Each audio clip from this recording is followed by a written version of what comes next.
record.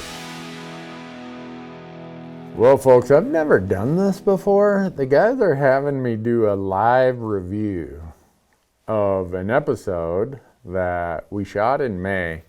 It was me and John Pinch. Those of you who know John, world champion, NRL precision shooter, also shoots Leupold just like I do. So he invited me to be his partner at the NRL Hunter match in Central Oregon in May. And I asked him, John, why would you do that, man? You want to win. You don't need a boat anchor like me. But anyhow, he had me come out 2 days early. He had me send my rifle and everything. And he put it all together. And then he said, you're coming to my house, and we're going to practice for a day, day and a half. And so I'm going to be interested to see, when I watch this video, what's going to be the thought in my head of what I was thinking at that time, how bad I messed it up, but yet how it's going to apply to my hunting this fall. Because John is as accomplished of a hunter as he is a competition shooter. And he really understands the benefits of this NRL, build your position, follow through, all the things that he does. He understands how that applies out in the field. So he was trying his best to coach me. Probably what would be funnier than having me here doing this would be to have John here doing it and say, oh man, let me tell you about this guy. But I was pretty nervous. I usually don't get nervous, but when the man himself invites you to come and he's over your shoulder, you really don't want to mess it up. So anyhow, I'll see what this video, it's 26 minutes long, holy smokes. By the time you put my jabbering in here, it's going to be 2 hours long, but here we go. I'm gonna drop down. I'm just gonna drop prone, dry fire, do the thing you did. Okay. And then I'm gonna assume, I'm gonna do a 5-minute timer. I'm gonna assume that we found and ranged the targets in 1 minute, which is a little quick, but okay.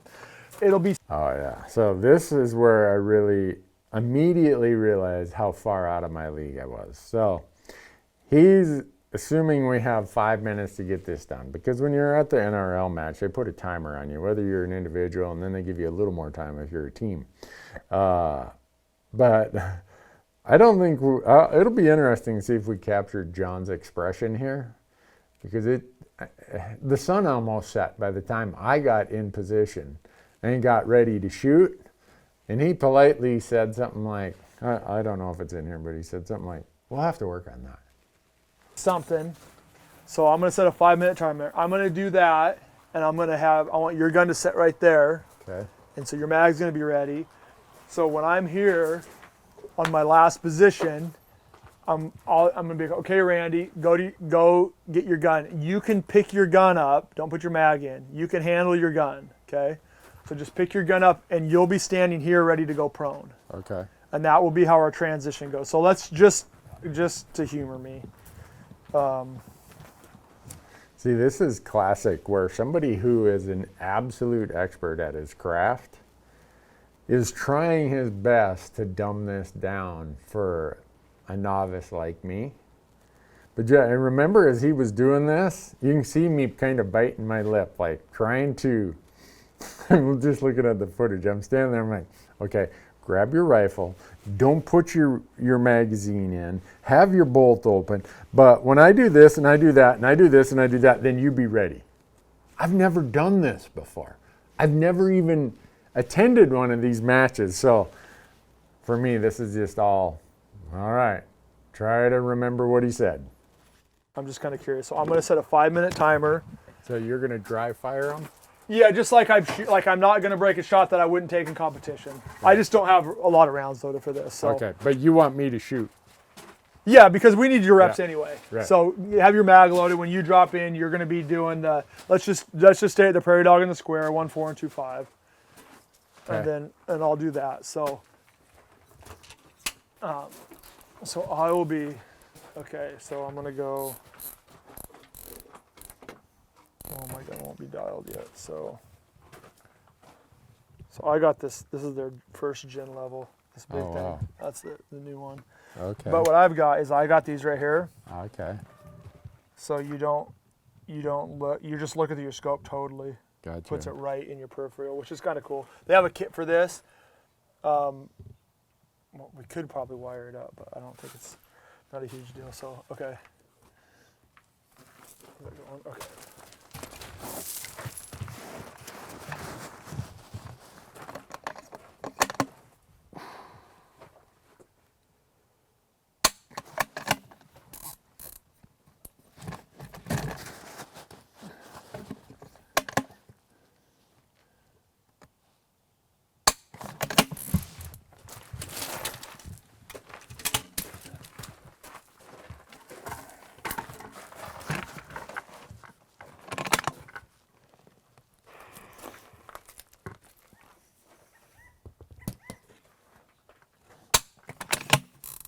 Okay, you start getting your gun ready. I think you can get in position, you just can't look through your scope. Okay, I'm clear. Go ahead, load. Okay, So you're this going is hot. the first time I think we've went through it. Now that I see this, I think this is when we're going through it. And I am so green. I'm sure John, if we could have captured it, he would have been like, oh my gosh, what did I do inviting this guy?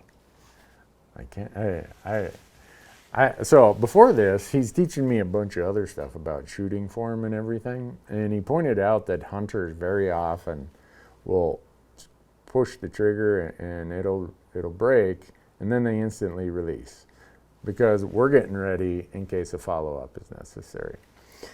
That is a very good follow-through process. And so while I'm going through all this, I'm trying to remember what John is teaching me about follow-through. Just once you press that trigger, leave it there until you see impact, until you mark your trace, as he calls it, or mark your impact. Then come and work your bolt. For someone who's hunted his whole life, I always follow through by trying to watch the bullet hit. But in the interim, I'm trying to work that bolt in case I need another shot. And so my mind is really polluted at this point. Okay, 1-4, good.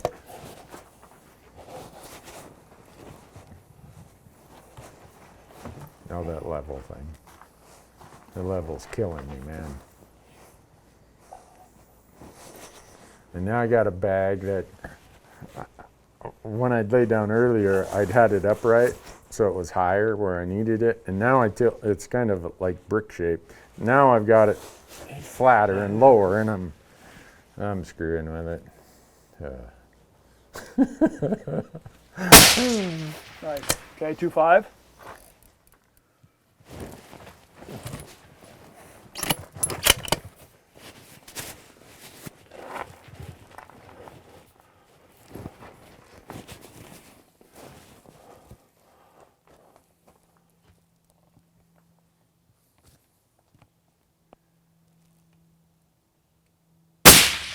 Nice shot. Let's move. I got your gun. I lucked out even without John's follow through. I still hit the target. Now, this is the first time I've ever had to build a rear position from a standing tripod. And John had just walked me through it 10 minutes before, and I put my hand in the wrong place right away. I remember this part. I'm thinking, Randy, you better get your act together. He's just going to send you home. Did you see it? Missed it. I'd hit that target like 5 times earlier. I don't know what I did. Make it real smooth. But I didn't follow through the way John had been teaching me. I see that now on the trigger.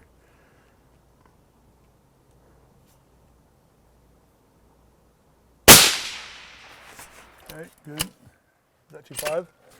Yep. Okay. Oh, we got tons of time left. Tons of time. We got a minute 50 left. So we need to slow down. So if I would have that arm board on and I would have just said, hold on, slow down. We got a lot of time. So make this shot as perfect as you possibly can. Check your level. All the time in the world.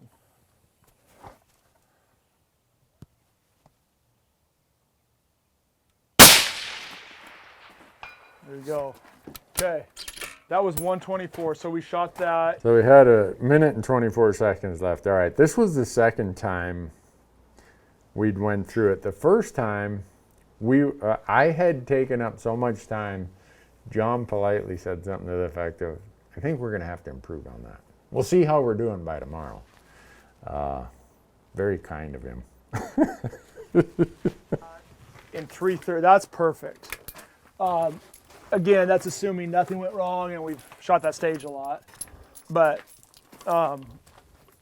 that's a good spot to be. So when I'll know, like if you're prone, you're prone. But we get that first position, I'll just be like, hey, pump the brakes. We got a lot of time here. Okay. And especially when you get those skinnies, because any little thing and you can slip. And even if everything's perfect, you could just have a group just a little bit outside. Yeah. When they have those, like they had one of those are 3, 4, I've seen those at 400 and 500 yards. Wow. It doesn't take, you could break the same shot in the same spot and hit one and miss one. So yeah. I'm not going to put a whole lot of weight into that. If we go in missing raccoons and bigger things and you off, then we need to see that and make a correction. If you're right there, you're like, I don't know, hold an inch left if you think there's a little bit of left to right. Okay. But if it's calm like this, then so. Okay. I think that was great. So the struggle I was having was trying to get this rear bag with enough height to it. So that's too much bipod. What's that? That's too much. Yeah. John uses the term too much bipod. In other words, my bipod legs were too close together, which when that happens, your rifle, your entire plane goes up higher. And so the quick thing that instantly, I'm like, oh, well, I understand geometry and physics. Why didn't I think about widening the base of that MDT? That would have dropped it down more. My rear bag wouldn't have had to Mickey Mouse with it so much. But what entered my mind right here is John Pinch has a solution for everything because he's probably encountered everything. Bipod then. So we would need to drop you down. So we would you just go one click wider. Gotcha. Okay. So we can, it's, like I said, on average, it's better to be higher than lower. Yeah. You flip that bag up, but you kind of, and just like leveling on a tripod gets more natural, so does bag. Like I see people fighting, new shooters fight bags a lot. Later, you don't even think about it. You just throw your bag in there and turn it and then lock it up. Okay. So it's not really, and then at some point, like if you need, worst case scenario, you can really grab this to keep this tight. Okay. If you do this, it's going to stay tall, but you can, Yeah, because I had it like this. Yep. And it just felt like I was having to push my hand up in there. Yeah. So instantly you just roll it like this. Okay. And then just start. Okay. And you don't even think about that. Like that's just stuff that you're just going to do naturally, right, as you go.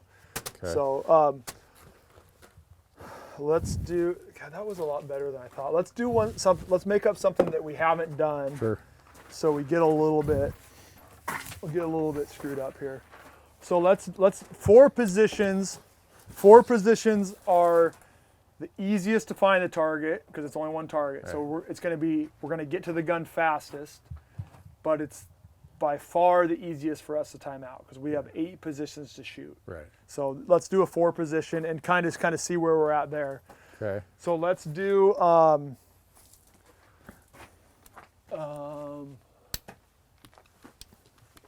okay, we're gonna have to shoot the target in the field and then the top one just because when we move, we're gonna lose some visual here. So let's do. So 2.5 and 3.7? 3.7, yep. Okay. So let's do position. Let's see, let's do position. Position 1 is here. Gonna be prone. Position 2 is arm's reach of this, and this is where you can get a little gamey in some of these. Okay. So there'll be positions, and generally a good match director is gonna, if he wants you to shoot off of something, he's gonna force you to. He's gonna set it up where that's the best spot to shoot. But if they say it's arm's reach here, I'm gonna go prone right here and shoot. Where they're gonna mark this rock, and 60% of the field is gonna figure out how to shoot off this rock because there's a mark right here. But an arm's reach is an arm reach. I could set the bipod up right here and shoot one bag like I talked about, as long as you can touch that spot from the shooting position. So since you're the first shooter in our team, you'll walk up there and instantly be like, this is our best. I should catch most things, and so I would say, in an ideal world, I do everything right, and so you're going to do exactly what I do. If I get in a position... Yeah, this is very useful here for John to be rehearsing this with me. And it was mostly just follow what John does. Once he shoots the stage, go to the same spot, the same rock, the same position, the same whatever, because he's done this a million times. The last thing he needs is some guy like me trying to ad-lib along the way. And watching him go through this mentally and giving me as much coaching, I think he was walking this fine line of, I want to coach him as much as I can, but I don't want to overwhelm him. And I'm not sure if I was giving off vibes that I was being overwhelmed, but I might have been. And I screw something up where I'm like, ooh, that position sucked. And I will just think of me as I'm shooting and you're here, okay, what am I going to have Randy do? And I might have you try something else. Okay. And there's going to be positions that just suck. Yeah. So let's go prone. Let's shoot off this rock. Okay. So either one bag or triple pull off the front. I'm probably going to try to triple pull off the front. Okay. And so we'll go, we're only shooting one target. So let's just shoot the target in the field, the middle one, at 2.5, sorry. Okay. So we'll go prone, off the rock, back to prone, and then let's shoot off of this thing. And this will be,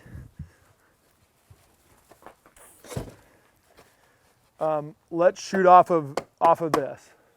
Okay. So that middle piece, this will be our stage.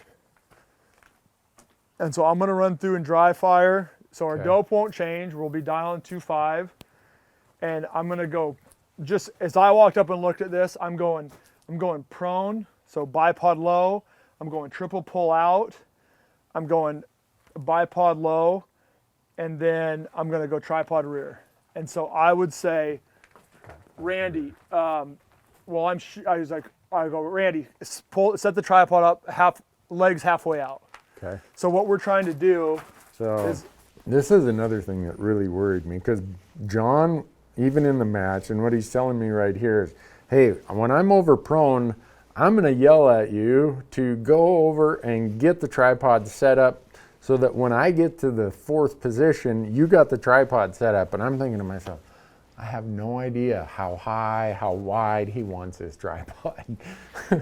So this was another good, really a good piece of rehearsal here, because I had no idea really what he would have wanted.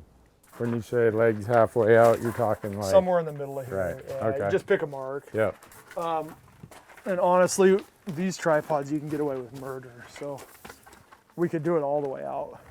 You just don't want to get your gun...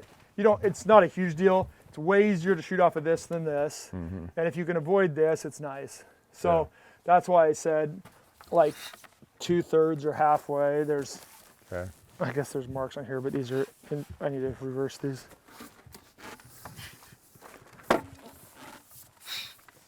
So just get it ballparked in there to where it's...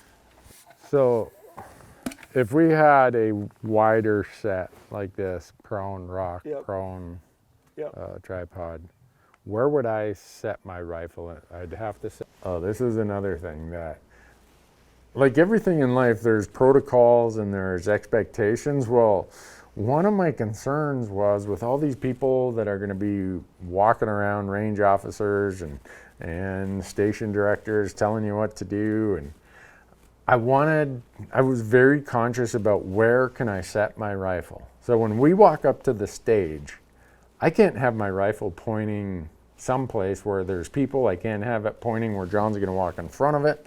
So he probably got tired of me asking these questions of where would I set my rifle? Where would I set my rifle? Because to me, the whole safety issue is huge. I know how much chaos goes on when we're filming out in the woods and it's live. I suspect there's that same level of chaos, or that's what was going through my head, is there's probably the same level of chaos here at a match. And safety is just paramount for me. So he probably is wondering why I was asking that so much. It's going to be off that end or off this end. So we're going to walk up, and I would say if we're going to shoot it left to right, have your gun over here. Every once in a while, I don't think we're going to run into this. There's a few matches where it's like. One of the things right there, John says, I'm going to have you set your gun over right next to station 1. Point being, with John, there is no wasted movement. Everything is the most efficient use of your time, your movement, and your positions as possible. And there were a couple times in the match that he had to coach me along on that because I wasn't a good student. We've shot 2 targets from here, and then it was like the equivalent of running, not quite to those target stands, but up to the pond at least. And so when we did that, I would shoot this position, you would run with me with your gun, and I would shoot that, and then you would shoot that and run back. Instead of me shooting, you shooting, running back, you shooting, it's faster to go out and back once. I'll just run this bag the whole time, and I'll just go front on there. So I would say, Randy, give me, and then, Watching this segment where John he's got a bag that he uses all the time, no matter what shooting position. In my mind, I'm thinking, how do I find one of these little super lightweight bags? I might actually carry one. If it only weighs a half pound, I might carry one while I'm out hunting. Surely while I'm out antelope and maybe deer hunting, there's a very good chance I would carry one of these bags. John, it's such a useful tool. He's a master of how to use it and maximize your steadiness, I guess, or lock in your steadiness with that. I remember watching him do this, and in my head I'm thinking, I wonder if you can get one of those you can add to your pack. So if I say, hey, can you set up the tripod for me? I don't necessarily need to tell you what. You just know that wherever we're shooting from, you need to kind of get this in the middle. You don't want to be too low because you don't want to get up into here. You can't shoot, so we need to be down into here a little bit. So just eyeball that. That's not rocket science, okay? Okay. So you'll be able to handle that. So. All right, set timer. Go ahead and. Is that 5? Yeah, go ahead and start that, and let's see how it goes. Okay, whenever you're ready. Time now.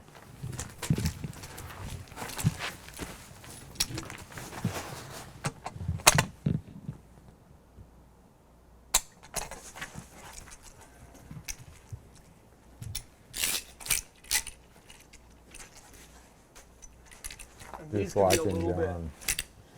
You would not want to be a critter if John was looking to put his tag on you.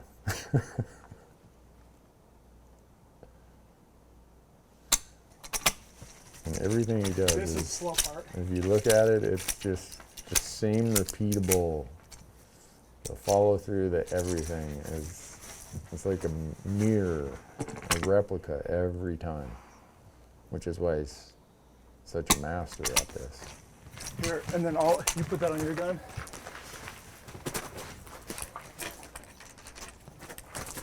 And then you can move into position.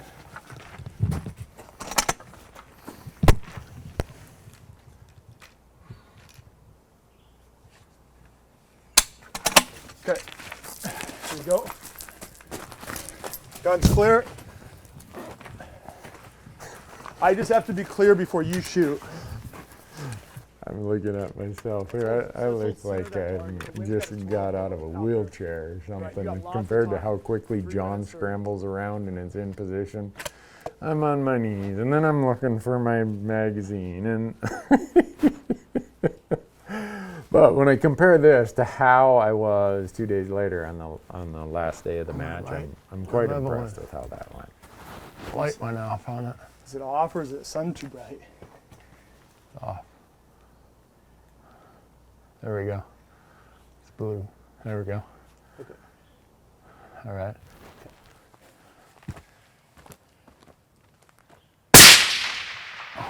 Okay. I know why that was high. We might be speeding up a little bit.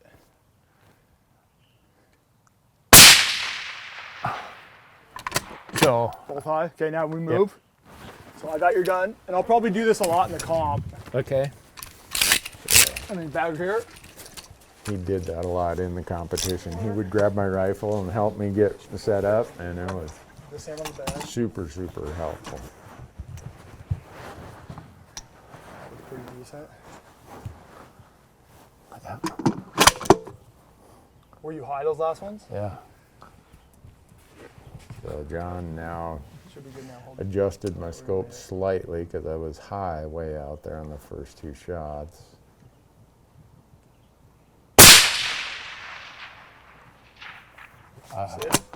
None of us have an idea where that one. It didn't even show up in the. I mean, with the all-in digiscope, you couldn't even see the point of impact. I don't know what the heck happened there.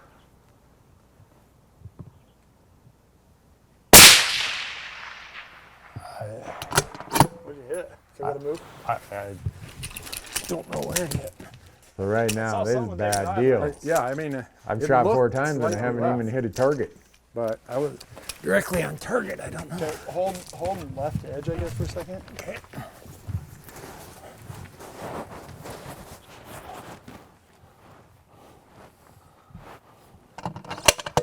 Are we out? Just trap fire. Let's keep going. Just hold inch inside left edge. Squeeze.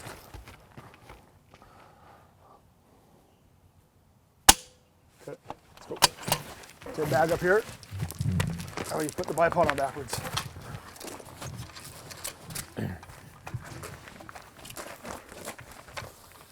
Okay, probably you go kneeling or. Yeah. Gonna have to. There you go. There you go. I think we've got time to take it. Should have enough time to take a few breaths here. Get it real solid.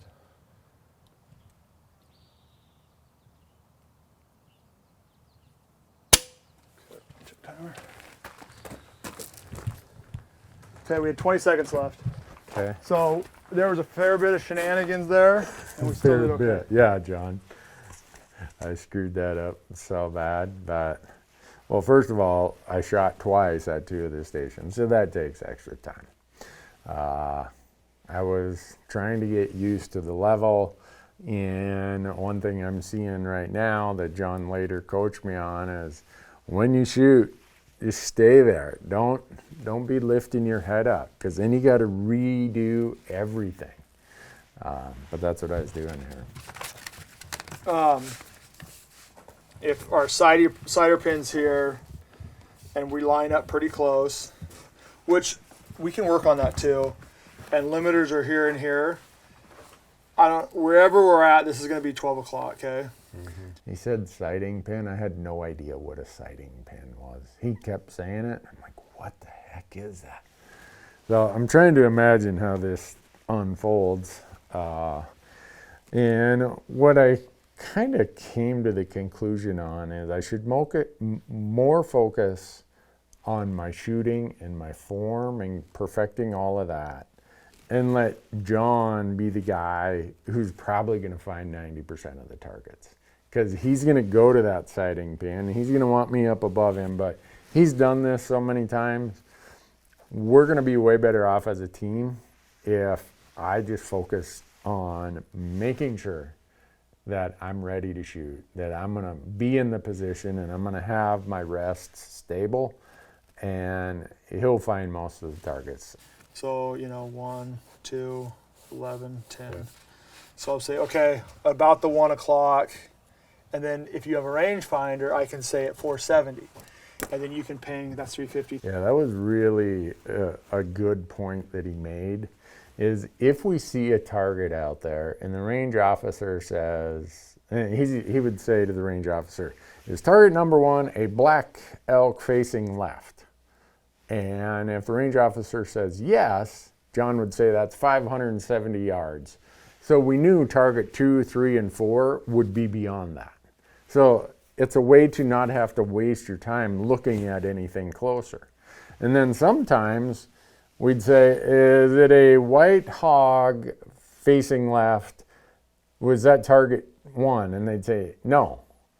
And then you'd have to go, so you knew that target 1 was closer than that. So it's these little tricks that really made you more efficient, and it helped a lot once we got out there when he walked me through this. 250, 600, 500, and you can kind of work your way into that area pretty quick. And so we can talk that way a little bit, and if you see something, but ideally, like, we're going to find the placard and get you on, but I'll be ranging for our dope, but you need to know where the targets are to shoot them. Right. Also, you don't need to help me with anything unless I ask you for a tripod. We're going to have 2 tripods. Okay. And so I want you glassing, and I want you glassing off of a tripod. So we'll either bring a little bag for you, another, I got 1 million bags, but we'll either do this. So a lot of times I will have a tack table. And so this is going to be your position, and you just step behind me, and you're watching trace, you're watching wind blow, anything you can gather. If it gets real gusty, we can talk about, but I'll see most of that through the scope too. Yeah, that's where I was a little bit apprehensive. John would say, if you see something when I'm shooting, let me know what you see, if I'm high, if whatever. Well, he's so good at calling his own shot.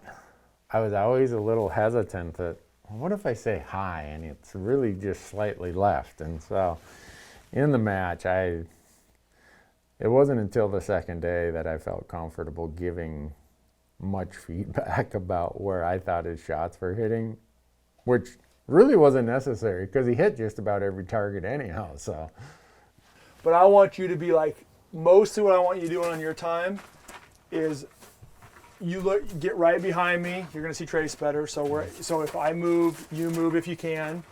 Kneeling's fine, whatever you need to do. Sometimes there'll be some brush where you have to kneel, but what I want you to do mostly is just getting your naked eye references. So when you get on the gun, you know where the targets are. Right. We've been doing this all day, so you know where they're at. Right. So I want you to be like, you don't necessarily. I think there's one thing that really helped me as a hunter when he said naked eye references. Once we would mark where the target was, I would always pull away and I'd make a note. Oh, there's a shade patch coming down the hill and it's just left of that. Or I'd make a note, oh, there's a dead tree and it's 20 yards to the side of that. I think as a hunter, that was one of the places where this got pretty easy for me, was once we found the targets. Finding them sometimes are difficult, but I think he did a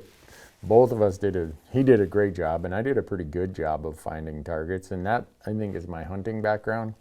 And then getting back on the targets, with the exception of 1 or 2 stages, I thought I did pretty darn good at that. Certainly a spot for me, unless I ask. There'll be a few targets that might be real hard to see if I miss, and anything I can get for you would be beneficial, but most of them I'll be able to see. So I want you to be like, okay, there's target 1. Okay, he's low right of that dead tree. Okay, target 2, and just, I want you burning that in your brain for the minute or 2 I'm shooting. And you'll be able to see where I'm shooting and hitting and stuff like that. So okay. Use your time for that. And so we'll have you glassing off this. I got a couple of these tables, but that's the most stable and quickest. And then we'll range. And so let's, when we walk up, time starts now. We'll be walking up, and then I can glass. I might get as low somewhere in here, and then you're comfy here. So what we might do, let's say, like if cider pins right here, like I like stand over the pin and put it, I want to be right on it. Okay. And so I'm going to jump in here and start glassing and writing dope.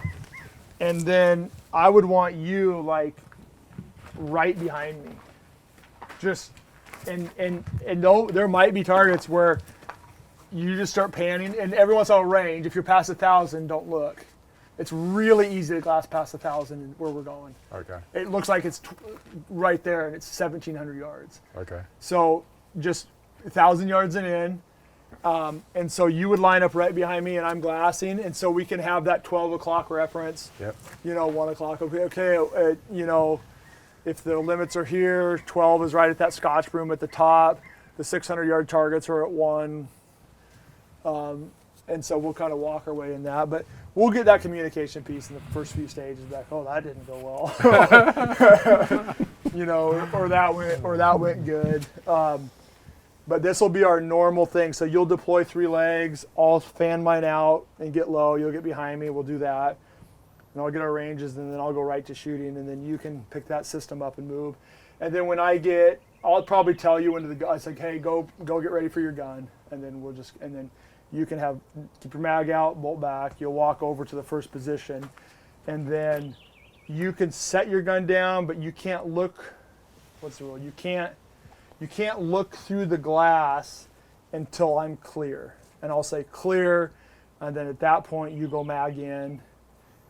Get on when you're in the position, mag in, and then we'll rock and roll. Okay. And then I'll either run back and help you or get on glass, one of the two. And so I don't know.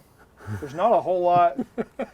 You understand the left and right limits. Yeah. I mean, He says there's not a whole lot. I'll tell you right now, my head it feels like you couldn't have fit one more kilobyte of data in my brain at this point. And John's like, well, it's not, you've got it figured out. I'm thinking to myself, no, this is not even close. not a lot. Sometimes they won't be. Sometimes it'll be paint on the ground. A lot of this place, there's paint on rocks. Yep. So there'll be an orange spray paint of rocks, and they'll be, okay, that rock right there, you'll see a dot here and a dot here, and that's Okay. what it'll be. So you just kind of, and he'll point those out. That's easy. Okay. So I hate to keep asking this question then. Say it's a pretty narrow cone Yep. of between the It makes it limit. easier. Can you set your rifle outside? You set your any safe direction. Okay. Yeah, 100%. And I'll help you. Like I'll ground if it's position one. I'll either ground my gun right where I'm glassing, or I'll set my gun at position one and then come back to the thing, and then I'll be like, Randy, ground to the left, or we'll just talk about it as we go. We'll do all that in like 5 seconds of like just chuck your packs down, and like I'll sling my pack off, pull my tripod off, because everything's got to be stowed. You can't have stuff in your hand and stuff. But yeah, that stuff we'll just handle on the clock. I don't think that's not going to be a difficult thing. The difficult finding the targets and then building a good position. Those are the two. Okay. The two things, and we should be. So good to your go. bags have to be in your pack. Everything out. Everything. So the way I run on my pack up here, the way I run generally is I'll have another bag in my pack. This will be strapped to the. It's gamey, right? I'm not hunting with this, so Right. we're at a level that's everybody realizes is gamey. So a lot of times I will do this, and then I'll just strap this on the back of my pack right over this. So I throw my pack off. I hit this buckle. This falls off. I do that, and I'm glassing. And then I got my arm board with the grease pin. So I grease pin in my mouth, range right, range right, range right, and then I'll be. Hopefully our dope lines up, so we shoot the same thing. But usually it doesn't. Usually you'll either be one or two off, and then I'll just tell you the number to dial. So I'll do all that math, and we'll just do it that way. And some of us make it up as you go. Like you're like, okay, that stage you were a little high, I was a little low, and hopefully our stuff lines up. But usually by 1 or 2 stages in, we'll have a pretty good idea of what's going on. Wow. Watching this, I can see what John walked me through every one of these things. We probably should have a 5-hour video that also adds the little follow-through things, just the things that he saw in my shooting form. I was very thankful that when we first got there, and he said, well, let's just sit at the bench and let's send a few downrange. He didn't have any big critiques to my shooting form. So that was like the world of weight lifted off my shoulder, because I thought, I'm going to sit down on this bench and he's going to be like, no, do this and then this and da. And he was watching me pretty closely. And the only two things he probably really focused on is when I squeeze the trigger, make sure I keep it back until I see impact through the scope, and then move my finger forward. And then the other one was, don't be lifting your head, because if you lift your head and then run the bolt, then you got to reacquire a position again. And that's something that's very applicable to hunting. So I felt pretty darn lucky that the shooting form part of this, I didn't have to relearn everything. I'm sure I have some bad habits, but John, he watched, he said, oh, you're fine. You'll do good. But this 2 days of coaching from him was immensely helpful. The fact that he does this so much, when we were at those first stages of the first day, he was just clearing the stage so quickly that he was able to get me in this position and in this mental mindset of, take your time, you got this. And so once you do 2 or 3 stages, you kind of get a feel for how it works, and all that other interference in your brain about, where do I set my rifle, or what can I do here, how do I do this, that becomes very obvious because you've already been through a few stages. And then it was just all about shooting at that point. But the sum of all this is, going and doing this really helped me a lot in mentally processing in a quick manner what I have to do to find the most stable and secure position for a shot. And yeah, some of these shots out there, 6, 7, 8, 900 yards, I'm never taking that in a hunting scenario. You know, I like 300 and under. If conditions are perfect and I feel great, okay, I'll maybe go out to 400, but never beyond that. So this match with the distances, the conditions, everything else, really pushed me way further than what would be my normal hunting situation. Probably the biggest difference in hunting situation is it might be 0 degrees out. The wind might be blowing harder than it was in this, even though in the match it blew pretty well. And the animal is not gonna, it's not like a target where it stays at the same angle. An animal might be walking or feeding, and all of a sudden it's giving you a rear or a frontal position or whatever. Oh, it moved through some brush and now you got to relocate. So there are some things you just can't replicate in a match like this, but overall, I would recommend that anybody who hunts a lot and wants to improve their skills about building stable positions, acquiring targets, go try one of these. You can shoot a division, I think it's called Skills Division, where you're not in a real contest it's not something where the world's keeping track of your time and your score and everything. You're mostly there and you can ask people, and everyone's so helpful. I would strongly suggest, if you get a chance, go and shoot an NRL Hunter match. I learned a ton from it. I really hope that when I'm out hunting this year that it bears fruit. I think it will. And hopefully people enjoyed this video. I really enjoyed going and doing this. And for me, even someone who prefers to get much closer than some people might say I need to, it's still super helpful, right? If you're out practicing this and you consistently hit these targets in tough conditions under a timer, out at 700, 800 yards, it's going to make that 250-yard shot a lot easier. And besides that, you're out there burning some gunpowder. Thanks for watching.